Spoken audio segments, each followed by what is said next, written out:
All right, everybody, welcome to the 3-Point Stance podcast with myself, Kaleb, and my co-host, Dee Gray. Man, we super excited, man, to kick this first episode of 3-Point Stance off, man. Super thrilled, man, here to get into some draft analysis, man, some draft profile with some incredible guys, man. You guys in the world have voted on our guys that you wanted us to pick on, and today we will be discovering more about, well, I won't say discovering, we'll be diving more into Joey Porter Jr. I mean, that name is no unfamiliar name around the south side of Pittsburgh, but this time we're talking about the son, not the dad. So today we'll be covering, for our first draft profile today, we'll be covering Joey Porter Jr., man, Penn State guy, has a lot of great size, man. Me and Kaleb has been talking about this, man. Just a tremendous player overall, man. A guy that's I feel like can really come help in spaces where that is needed, especially with the defense they like to run with a physical steel curtain defense. You know what I mean? So, Kaleb, man, just talk about some of your thoughts, man. When you think about Joey Porter, you think about his length, you think about his physicality. Like you said earlier, he plays corner like his dad played linebacker. What type of scheme or what type of player you think he would fit in with when it comes to him being drafted to the Steelers? I mean, it's to me, it's almost like when, Joey Porter and his wife, gave birth to Joey Porter Jr. Yeah. It was like he was just made to be a Steeler from that day. And it's just weird how the timeline matched up with his draft process. One of our top needs right now is a corner. Yeah, we signed Patrick Peterson, but you put Patrick Peterson with a guy like Joey Porter Jr. and Joey can, feed off of Patrick Peterson's, knowledge and everything like that. I mean, he's got the perfect size. He's 6'2", what was it, 200 something pounds? Yeah, I mean, 6'2", 193, man. I mean, me personally, I think that he's definitely a big corner, man. I mean, in this league right now, first I thought about when I think of his size at 6'2", man, I think about red zone. When back in the day you had like Calvin Johnsons and those guys in the red zone, you knew just throw it up with those little corners' head. But this won't be relevant for a guy like him of his stature. You know what I mean? Being at 6'2" is like he can contest a lot of passes. Yeah, I know a lot of people talk about, well, his 40 is subpar for a corner. I mean, but you got to think about his length is going to make up for most of that. You know what I mean? Is he don't have to be a 4'2" guy when you have arms almost of a 9-footer or 8-footer or however long them arms is, and I'm saying when it comes to his wingspan. But man, the guy arms are super long, so he gets beat by 2-3 yards. He can dive out there and make one hand pick it. Who knows? His arms are so long. So yeah. With that being said, just that it gives him a little more leeway when it comes to, his 40-yard dash time. I mean, let's talk about it, Kaleb. I mean, the guy, he's a little more slower, but I mean, hey, he got long arms that a lot of people don't have. So I think that shouldn't be an issue when it comes to his draft stock, I will say. I mean, I think he's a hell of a player. I mean, I don't see guys passing up on him because it's 40 time. I just don't see it. Yeah, I don't either. I think some people, because there was rumors that he would run a 4.3, and that's kind of what he was putting out there. But all the DBs, they say we're going to run a 4.2, 4.3, which on the field he looks faster than what his 40 gives. I mean, usually if there's separations, it's about maybe 1 or 2 yards, and then he's got that closing speed that you want to see with those long let's arms. Let's be real, bro. We're talking about the combine here, bro. Like the most unrealistic things. I mean, I know they like to draw these type of statistics together and say, oh, if he runs this, I mean, he's going to be a hell of a player. I mean, maybe. I mean, I know for me, when it came out the combine, I mean, for me, it's like I have a lot of these experiences and I can kind of see exactly what they was doing. But I think they said more of if a lineman did a bad 3-cone drill, those result then those guys not playing a long time in the league or not being successful in the league because, his broad jump wasn't at an 8 or 9 or something like that as an offensive lineman. I mean, I can see like his broad jump need to be strong and be long and he better jump a long distance. That means he has a lot of power. But that's not the case. Maybe he just didn't train really well for it. But that don't mean that you're not a good football player. And I mean that you're not going to pan out in the NFL because of one bad number, you know what I mean? So yep. I just think sometimes the NFL combine and a lot of people around the world can get caught up in the statistics of that. And sometimes people just not good test takers. That don't mean a lot of people don't pass tests in school. Do that mean they bad students or just don't know how to learn? No, it just mean they're not good test takers. And the same thing for this thing right here, man. He just wasn't a good test taker when it came to his speed of the 40-yard dash, but he's a great football player. And I think, man, I'm not passing up on a guy like that with that type of length, man, and especially not a person that had a dad that was a killer linebacker, man, that's in his ear every day. I'm taking that guy. And by the way, Joey Porter's, I think he's coaching at the XFL right now. I believe so, yeah, with San Antonio, I think with Hines Ward's with Hines team. Ward. Yep. But yeah, I mean, and especially in our division too, because look, we got Amari Cooper, that's wide receiver 1 in Cleveland. We got Odell, he's in Baltimore now. He's never really been a concern when he was with Cleveland, but he still can be a threat. And then you go over to Cincinnati, and they got about 6 of them that can produce over there. Right. The more corners, the better, especially this day and age in the NFL. You need corners to beat, the Patrick Mahomes. And one thing I can say about Mike T, man, Mike T is a guy that really preaches physicality. He loves physicality. He loves A players. A players meaning guys that come in and does it, and they don't need to be told what to do. And he loves guys like that, the guys that come in and own they shit. So with that being said, I mean, I don't know how to use my family, but that's kind of how he speaks.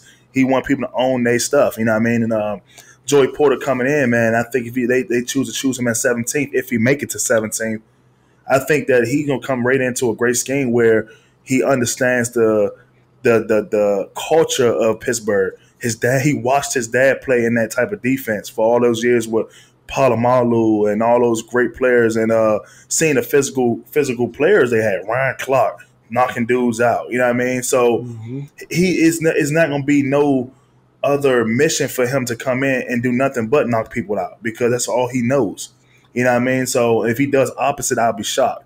I mean, hey, y'all can close our podcast down. I'll be shocked if he doesn't come in and put hands on people. You can close the 3-point stands down before it gets started. This guy, they take him at 17, he will be a physical specimen, man. And they got great pieces there already, man. I'm super excited about James Pierre returning back to Steelers. I think he was a great player since the day I was there, you know what I mean? And undrafted guy. Should have been a draft pick the way he plays, but, hey, he wasn't. He's still there, and I think that he'd be a great addition to the defense they have already.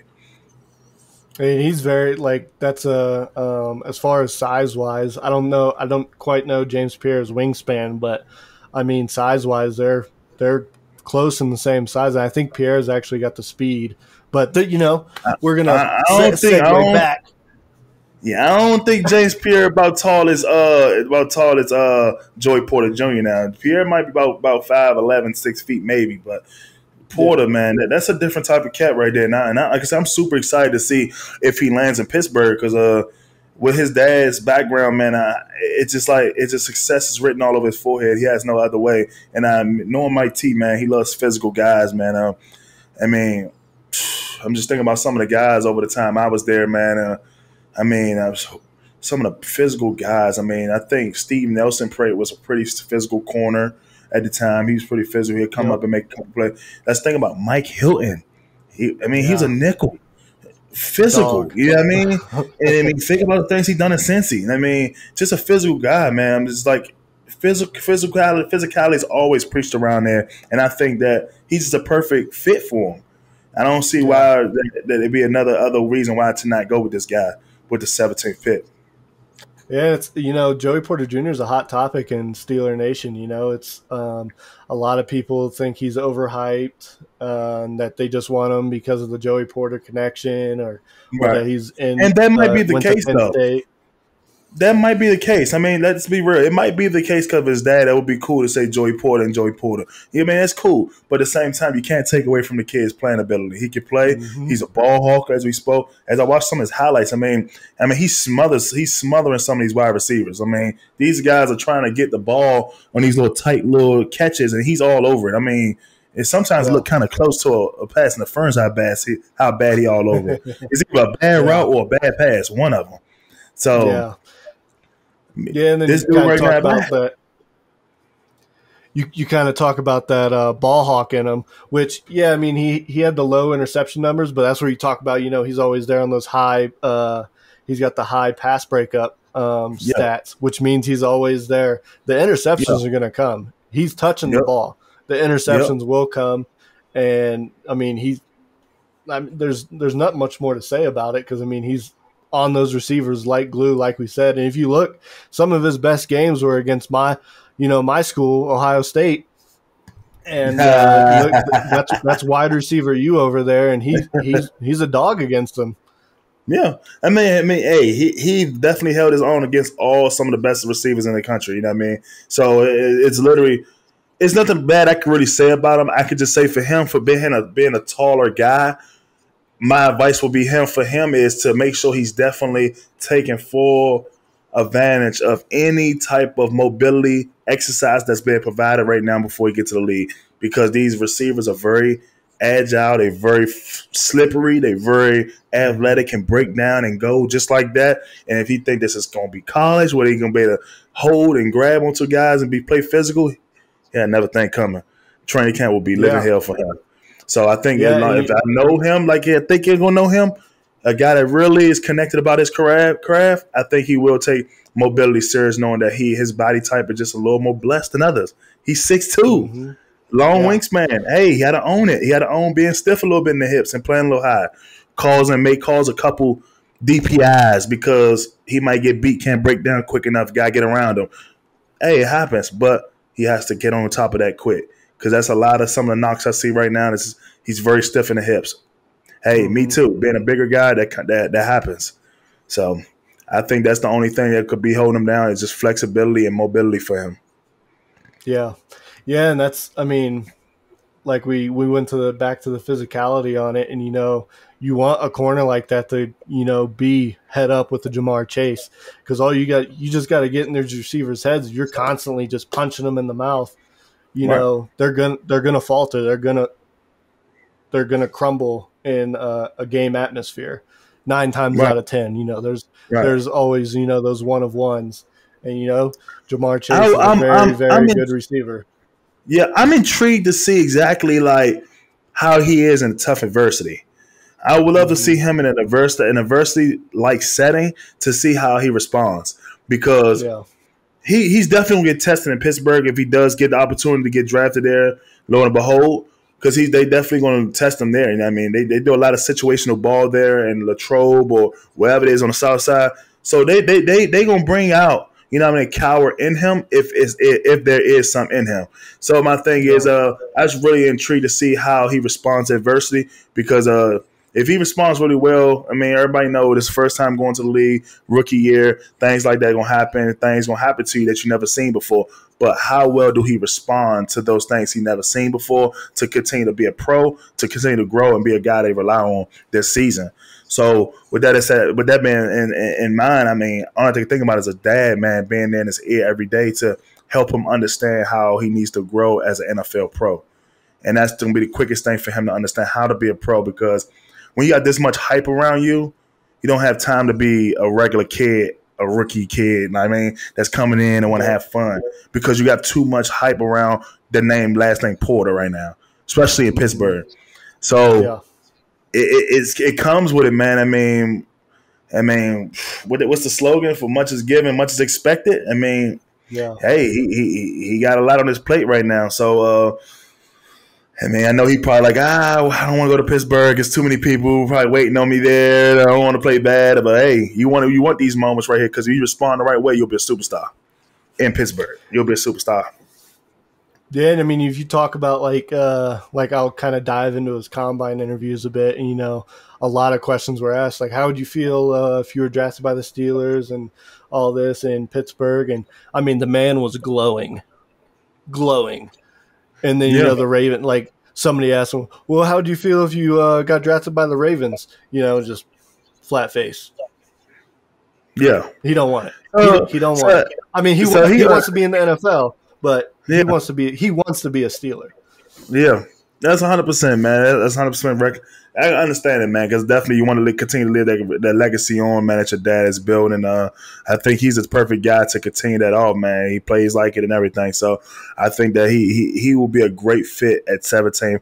me, if I had to put a draft number on him, I'm giving him an 8.5 out of 10 as a draft grade for the Steelers, taking him for 17th overall. I give him an 8.5. You know what I mean? I wouldn't give him a 10 because there's still some concerns there because when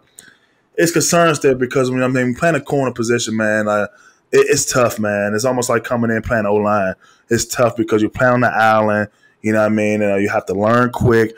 I mean, the NFL is mainly a lot of man-to-man going on in the NFL because there's a lot of blitzes and stuff going on. They trying to get to the quarterback. They don't have time to be playing all these different coverages in the back, all these cute coverages that help you cover a guy. You know what I mean? So, I mean, there's times, it might be certain situations you do those type of cute coverages, but for the most part, it's a lot of different blitzes coming to get that quarterback.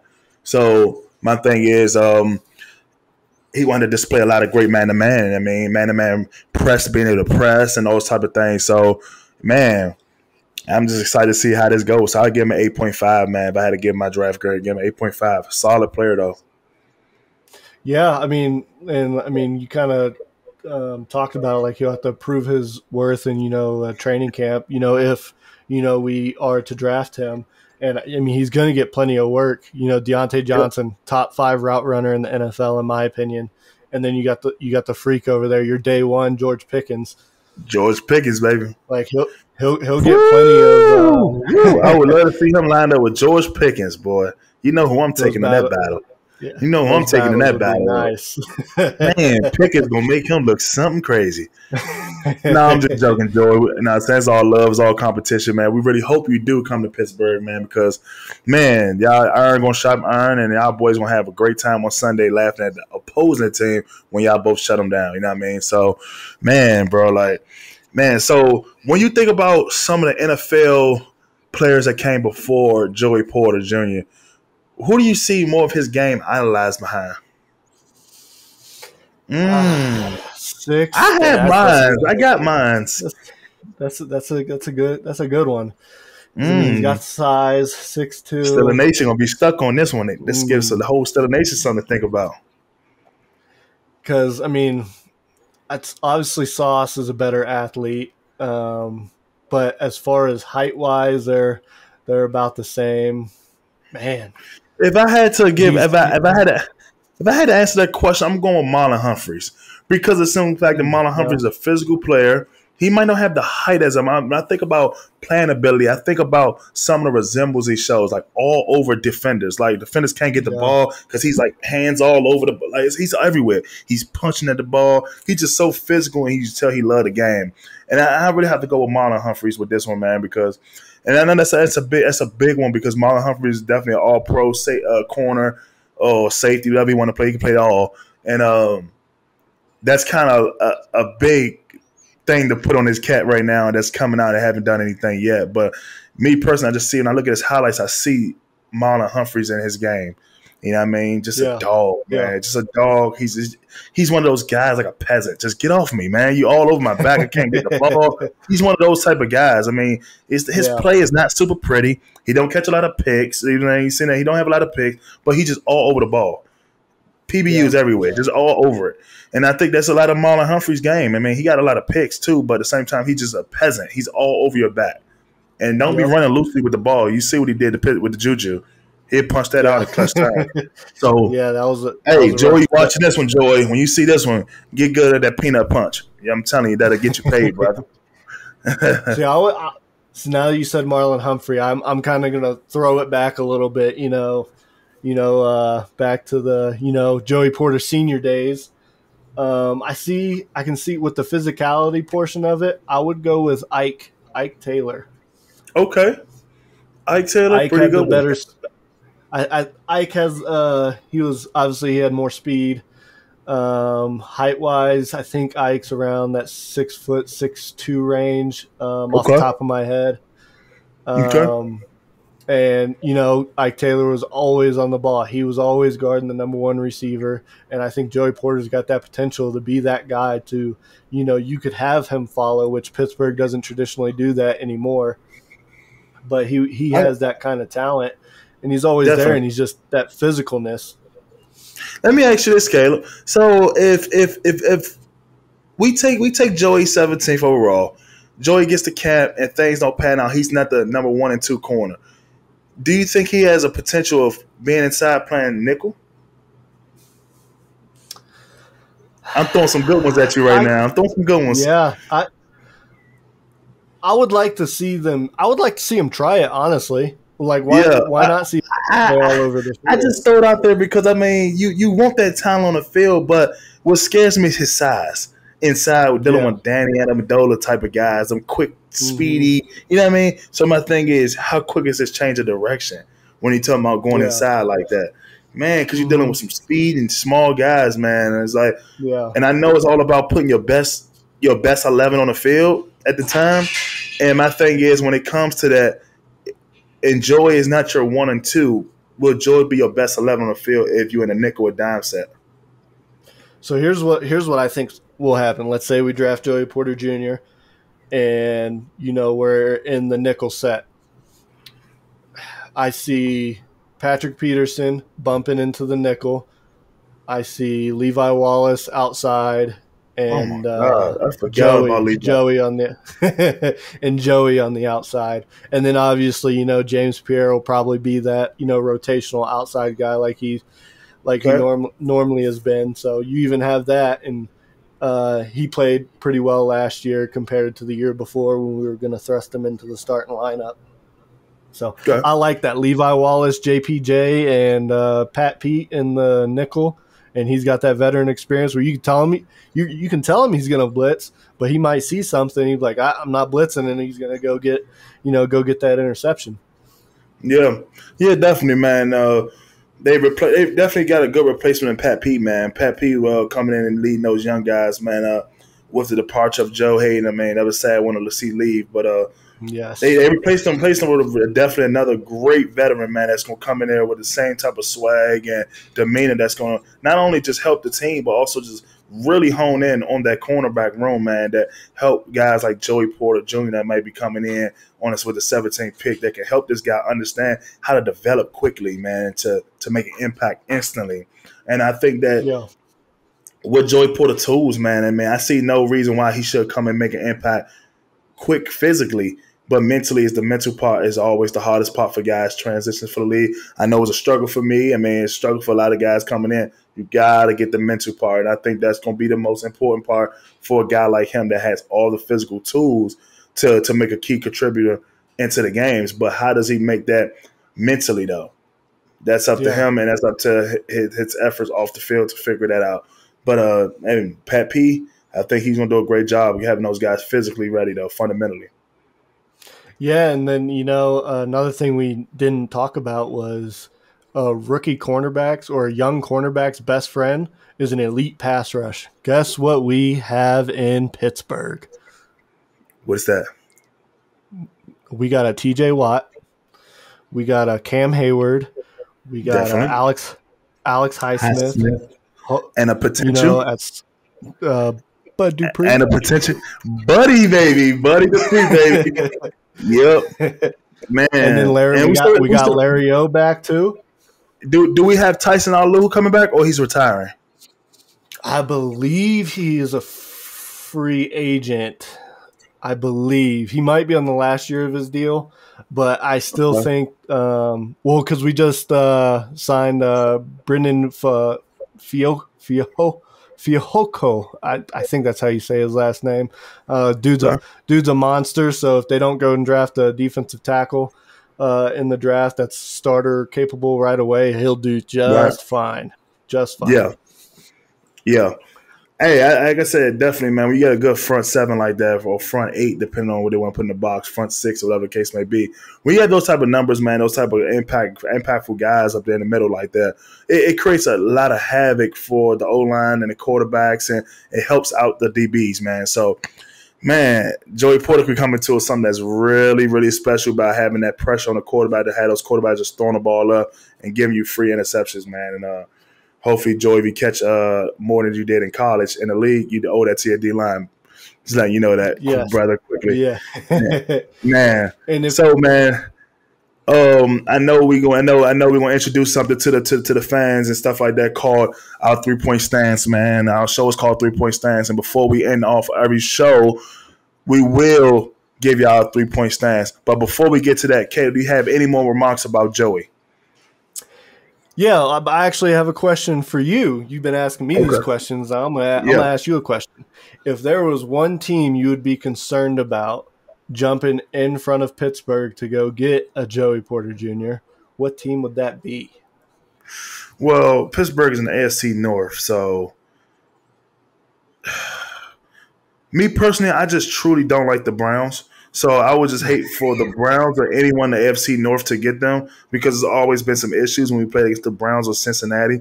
Not more the Baltimore Ravens. They'd be pretty cool to me when I played. But the Browns and Cincinnati has always been an issue to me. I don't know why, but those two teams, I would just hate for him to be there because I just don't like those guys, man. I think those guys always been – they just always had a type of swagger about them that they run the North, and it's never been the truth. It's never been the truth. Like it's always like y'all walked around with the confidence of the AFC North champs, but always been the worst ones in the league. Like so, it's just like how do y'all do that? And I just like man, it's always been the ones like the Ravens. I mean, they might talk or chirp a little bit, but they also was doing they was always already killing stuff too. But it's always been those two chirping at the bottom of the standings every year, and those ones never done anything. I was like, kind of weird. So I would hate to see him do that. I would hate to see that for his career. I'd hate to see his career go bad before it gets started. So, yeah. Yeah. I would hate to see the kid dreams go bad before it gets started. And for him and all his possible fan base in Pittsburgh to ever just hate, dislike his whole life like that. So, I was just wanting to see him go to the North anywhere besides Pittsburgh. But other than that, man, he actually went to Washington, D.C. to the Redskins. That'll be pretty cool to see him with Chase Young and stuff like that. And I feel like Chase Young is a pretty decent, great player right now at a young cat himself. So him going around guys like that, I think that's young and doing it still, like Deron Payne and all those guys. I think that he had fit real good in with those type of guys too. So I think the Commanders will be a good squad he can go into. Would he win a lot? That's a question mark. But will he be a standout and a guy that's always getting attention, kind of how like Chase Young and those guys will?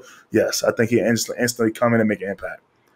Yeah. But will he get the right coaching like he would in Pittsburgh? I don't think so. Yeah. Yeah, I mean there's obviously there's always turmoil with the Washington Commanders. If I had to pick a team though, it would be like you said, I think it would be the Ravens. There's a lot of hype coming out of Baltimore that they're in love with Joey Porter Jr. and everything like that. They've made jokes on they getting Joey Porter Sr. Have to cheer for the Ravens, which I still don't think he would. He'd cheer for his son. I don't know if he's cheering for them Ravens though. Yeah. Definitely, man. All right, we got about 3 minutes left in the show, man. We're going to get right into our 3-point stance, man, here right now. And how this work is, we have 3 questions, man, or 3 points of the day. And today we have 3 questions, man. My first question I'm going to run off is to Caleb. Expectations for Joey Porter Jr. He gets drafted 17th. Do you think he's an instant impactor or he's a developmental guy year one? I think he has the talent to be an instant impact right away. I mean, we talked about the elite pass rush. Nope. I'm not accepting that answer. Is he an instant impactor or he's not? We all know that he has a 6'2 frame, 193, soaking wet. He might be 200. You know what I mean? He has all the capabilities. But will he be an instant impactor year one, or will he be a developmental guy that's riding the pine? I think he'd be a day one starter. Day one starter. I think you see him in the base packages because he's like we said, he's a physical guy. You have Pat Pete out there. He's already going to go through that training camp, learning from Pat Pete, learning from Minka, learning from Levi Wallace. Yeah. He's going to be ready. He's got. Is this crazy that I might throw this out here that I see his body type being no different from my guy Marcus Allen? What if he end up just don't pan out at corner and they move him to that linebacker spot like they did Marcus Allen from safety to linebacker? I just flipped it on you. I was like, I don't see no difference between him and Marcus Allen. Wow, they both went to Penn State. Woohoo, knitting line, whatever they did, that little symbol they made. went from safety to linebacker, and this guy is the same size as Marcus, almost 200 pounds, and going from corner and give him 15 more pounds, he's a linebacker. He's in a box. I'm just saying. So if it were to go that route, I think you'd see the transition go from corner to safety, and then if safety don't work, he's probably going to get Devin Bushed. Oh my gosh. Well, so Kaleb answer to the first 3-point stance question is beep. He's a day one starter. We shall see if that 100%. One happens. Yes. 100%. Kaleb, your question. Oh, it's getting spicy.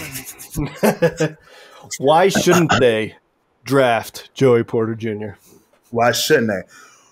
Well, reason why I say they shouldn't draft him, that's because I got to answer the question you asked me. Why I think they shouldn't draft Joey Porter Jr. is the simple fact that Mike T, as you can see, Mike T love young talent, but at the same time, he love experience. Mike T is a guy that doesn't like to wait. He want to win now. And what that all saying is that bringing in a young cat like that has a lot of ability, it takes nurturing him. It takes molding him. And that takes sometimes maybe years. We don't have time for that. The ball is getting thrown up in the air right now. We need someone to go do this right now, coming up in a few months in August. Who can go out there and cover a 9 route? Is he the guy? We don't know. But my thing is, do he have time to figure out if he's the guy? Nope, let's go get Pat P, and let's go find another guy that may not be on Pat P's level, but has some type of experience around the league that it doesn't take a lot of coaching. This guy know how to go play. He understands defense. He may have played in this game somewhere else, playing the same type of defensive scheme somewhere else, and it's not a lot of coaching. It's a lot of now technical things. Now teach him how to be a pro. Now he get to go play instantly and make a key contributor to the Steelers. That's why I think they pass up on him and go get a different position. So Derwin's answer is NFL readiness. Definitely, NFL readiness. Mike T love guys that's NFL ready that don't need a lot of coaching. Oh, what the last one is,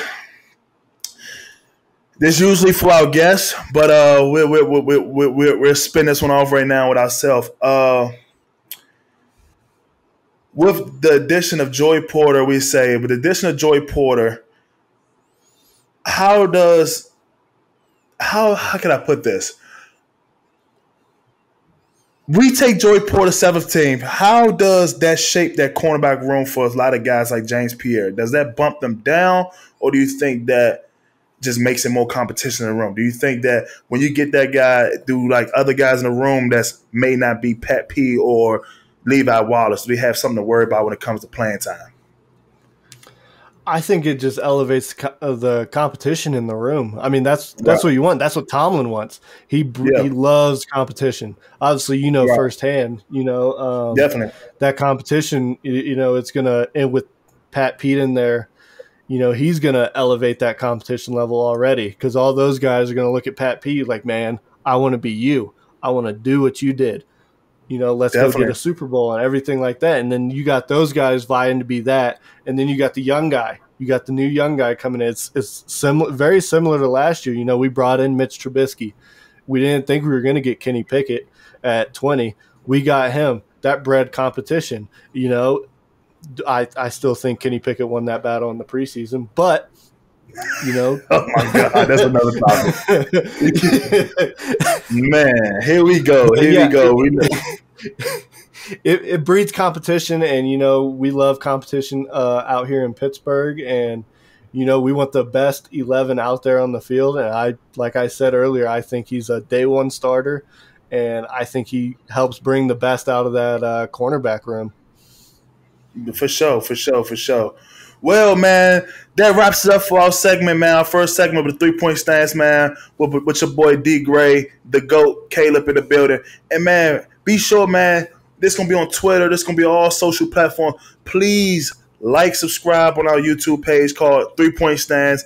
We'll return a favor. And please comment, man. Please be active in the comments. Please let us know your thoughts about Joey Porter Jr., where you think he should land, if Pittsburgh even the right spot for him. But let us know what you think, man. We would love to keep making videos in response to some of y'all reactions to these videos. But once again, Kaleb, lead us out. Yeah, one more thing I'll say is like my co-host said, like, comment, subscribe. If you guys have, for our next draft profile video, anybody in particular you want us to cover, we'll do it. I'll throw up another poll on Twitter, have you guys vote it out. That's how we did this process, and I can't wait to get this started. You know, we're officially episode 1's in the books. Definitely, and my eyes are on Deonte Banks Jr. Well, no, Deonte Banks. I thought his last name was Junior. But yeah, Deonte Banks, my eyes are on you, my boy. Yeah, let's get you on here next, man. But once again, we out. 3 Point Stance is out. Peace.